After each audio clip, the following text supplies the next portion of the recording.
Brigadier Bafana Linda, Head of Operations, Family Violence, Child Protection and Sexual Violence. From the police's point of view, are we seeing an increase in the number of violent cases against children?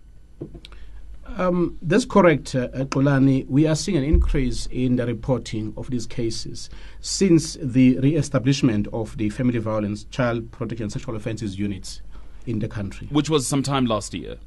That was done in 1st June 2010. But it was only launched on the 11th of October 2011. Just give us an idea, though, of some of the cases that you're receiving. But we are seeing a lot of cases against young children. And mostly on the increase is the cases where perpetrators are also children. That means children against children. But are you able to convict some of these people? Do we have enough evidence to take it through to the criminal justice system and convict those who are responsible? Since the re-establishment, we are seeing an increase and improve on convictions, where we see number of life sentences being laid down in our courts. But are you able to tell us as well whether this increase in reporting is as a result of increase in incidents, or is it simply because people are feeling a lot more comfortable reporting these matters? As we know that since the restructuring of the FCS in August 2006, between that and 2010, we saw a decrease on that. And since the re-establishment of the units, then we are seeing an increase, which on the other side of the coin tells us that now the people are having confidence on the system. But what about expertise within the unit itself? Because people have complained that perhaps we don't have necessary skills to deal with these young children when they come to report, including parents. Xolani, the FCS units are not just ordinary detectives. They go through an extra training that sensitizes them on the issues of children, and interviewing skills also involved. Nikki Stein, do you agree? I think it very much depends on the individual that you're dealing with that's investigating a particular case. There are cases where the individual investigating officer does have the necessary expertise, does have the necessary sensitivity. Unfortunately, there are cases where that's not the case. Some of the cases we're dealing with, we've had frustrations such as insensitivity to gender.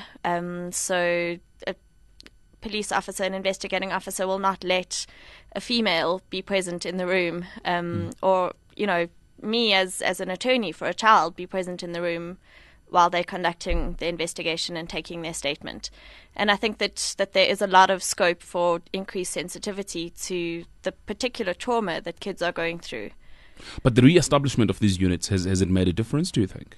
Again, I think yes and no. I think it's very difficult to generalize. Different areas work very differently. In our experience, I think it is beneficial to have these specialized units, but I don't think we can sit back and say, now that we have these, the work is done. I think the work is just beginning, and we need to constantly look at ways of improving these units, and of looking at how they can work together with other structures. For example, in the cases that we're working on in sexual violence in schools, how they can work together with the Department of Education to make the process a lot more efficient and a lot less traumatic for victims of abuse. Just picking up on the cases that you're working on, what is your impression of the country's ability through legal means or any other structures that we may have to protect children? Do you think that we're dismal? Dismal is the right word. I think, apart from the need to protect them, there's also the secondary victimization that these kids are going through. In many of our cases, it's taken teams of 5, 6, 7 lawyers, which it should not. These are processes that should not need an attorney, that should not need an advocate to deal with them. We're dealing with cases where learners who've been raped by teachers are simply just not believed because teachers have high standing in the communities that they come from, and whatever a learner may say and whatever evidence they may produce, it doesn't matter. Heidi, let me bring you in. From the Child Welfare South Africa's point of view, is there any welfare to talk of? As we heard, of course, Nikki says we're dismal in this area. How would you characterize our performance so far? Well, I know that when the old child protection units were around, it was going much, much better. And as you've rightly said, statistics has proven that it has gone down. And yes, I agree with Nikki that we are not performing well on this area. If I just think from our side as well, where children are brought to the courts and they actually denied their rights, especially when they're younger, they don't even have intermediaries that can interact on their behalf and that can make this whole system more, if ever appearing in court, can be more acceptable and more nicely. Yes, but they are being denied those rights because we just don't have enough resources, even though also from the social worker side of it. And I don't want to put down, I think it's a great thing that we have the FCS units that have now come about again, but they are under-resourced. I spoke last year during Child Protection Week with one of the ladies at FCS unit, and she said they just have too many cases. They are 3 in the unit and they just cannot keep up with all the cases that are coming about. All right. Again, then it goes back to you, Brigadier Linda. You've heard what my two guests here have got to say. Yes. What I would say here, since the re-establishment of the FCS units, we are in the building phase. And as we speak now, we have also co-opted the forensic social workers to fall under FCS unit, assist us with the assessment of the children. For me, we are in the building phase, but yes, it is a fact. The responsibility to protect children does not rest with the government alone. Parents, community also has a responsibility to play here. And furthermore, I also want to say that as well, that we need to have a holistic approach. All the role players should be communicating through each other as well and work as a team. Yeah, which is what Nick was pointing out, that people are working in silos, that you have departments doing their own thing, you have the units doing their own things, you have social workers and NGOs also doing their own thing. I wouldn't fully agree with that statement of Nikki, reason being that we work together with the NPA, we work together with the NGOs, we work together with teddy bear clinics, so we are working with our partners. There is communication. But that may be the case, but obviously it becomes obvious that there is a failure within the criminal justice system, whether or not you're working together with the NPA, but there's a failure within the criminal justice system there, Brigadier Linda. I wouldn't agree with that. The issue here that we need not to point fingers, but we need to work together. Where there's a gap, we need to step in, and we don't have to have fans who are watching from the other side of the line. The lines of communication are open. Where there's a gap, there are some workshops that are being also in meetings that are always available for give us a platform to talk about these issues. I think criminal justice is only one aspect of this whole process, and I think that's what we need to recognize. And if we don't start by recognizing that, then there's no way we're ever going to approach this truly holistically. I take the point that the police are working with the NPA, that they are working with NGOs, and that importantly there are policies in place that require them to do so. So that where we come across cases where they don't do so, at least we've got something to rely on. There are protocols in place. But invariably in all these cases, it's not just a matter of criminal justice. And particularly the cases that we're working on in schools, it's a Department of Education issue as well. Let's take some calls here. Reverend Sia in Midrand. Good morning to you, Reverend. Morning. I just want to make a mention here. This is one of the very important matters that is being raised, which is obviously concerning our children and the future of our nation. We have a responsibility, of course, even from as faith people, to be able to speak out on these matters. Now, the issue is that our nation, we have, in a way, we have left our foundations as a nation. If you look where we come from, as much as we have a history that is negative, but there are certain trends that one can observe.